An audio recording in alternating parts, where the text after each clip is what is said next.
Hello everyone, welcome back to my channel. So সকাল সকাল ভিডিওটা স্টার্ট করছি। সকালবেলা উঠে একটু ছাদে গিয়ে তোমাদের সাথে ভিডিওটা শুরু করলাম। খুব সুন্দর, এখন এই বসন্তের টাইমটাতে না খুব ভালো লাগে ওয়েদারটা। হালকা গরম, হালকা ঠান্ডা, আর কত সুন্দর হাওয়া দেয়, খুব ভালো লাগে। আজকে স্নান করার আগে আমি প্রতিদিনই মুখে কিছু না কিছু একটা প্যাক ইউজ করি। রোজ আমি একঘেয়ে প্যাক ইউজ করি না। আজকে আমি মসুর ডাল বাটা দিয়ে একটা প্যাক ইউজ করব, সেটাই তোমাদের সাথে শেয়ার করব।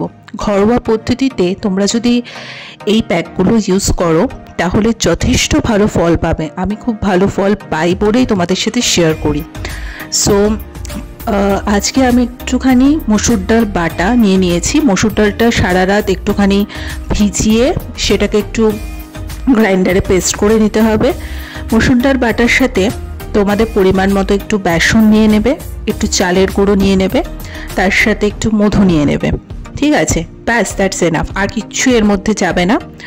চাইলে তোমরা একটু দুধ নিয়ে নিতে পারো, কাঁচা দুধ দিয়ে মিক্স করতে পারো, আর না হলে মসুর ডাল যতটুকু রয়েছে ওটা দিয়ে মিক্স করলেই হয়ে যাবে, এর থেকে বেশি কিছু লাগে না।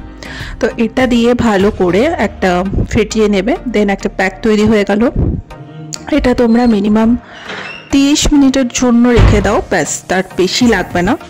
তো খুব ভালো এই একটা হোম রেমেডি তোমাদের সাথে শেয়ার করলাম। চালের গুঁড়ো দিলে তো প্রচুর মুখের যে ময়লা সেগুলো উঠতে সাহায্য করে। বেসন, মধু, তারও তো গুণাবলী জানো। আর মসুরির ডাল বাটা তো ভীষণ ভালো, ত্বকটাকে টান টান রাখতে, উজ্জ্বল করতে খুব সাহায্য করে। প্রতিদিন যে এক রেমেডি ফলো করি সেটাও না, এক এক দিন এক এক রকমের আমি ফলো করে থাকি। তো আপাতত আজকে আমি এই মসুর ডাল বাটার রেমেডিটা ফলো করছি, সেটা তোমাদের সাথে শেয়ার করলাম। যেদিন মসুর ডাল বেটে রাখি না সেদিন অন্য একটাভাবে আমি দুধের স্বর, কাঁচা দুধ সেগুলো দিয়ে প্যাক বানাই। সো কোনো একদিন ওইটাও তোমাদের সাথে শেয়ার করব। দেন আমি এটাকে মোটামুটি 30 মিনিট মতো রেখে তারপরে জল দিয়ে ধুয়ে নেবো, প্লেন ঠান্ডা জল দিয়ে ধুলেই হবে।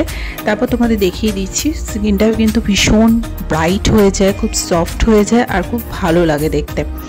সো একদম প্লেন জাস্ট জল দিয়ে ধুয়েই তোমাদের সামনে চলে এসেছি, কোনো কিছু কিন্তু মুখে ইউজ করিনি, দেখতেই পাচ্ছ। তো এই টুকটাক জিনিসগুলো আমি হোম রেমেডি হিসেবে বাড়িতে ইউজ করি, বিকজ বাজার চলতি কোনো জিনিস ইউজ করতে খুব একটা আমার ভালো লাগে না, তাই। তো যাই হোক, তারপর দুপুরের পার্টটা সেভাবে কিছু ভিডিও করতে পারিনি। দেন পড়ানো ছিল অ্যাজ ইউজুয়াল, যেটা আমার কাজ। তো পড়িয়ে তাড়াতাড়ি করে বাড়ি চলে এসেছি।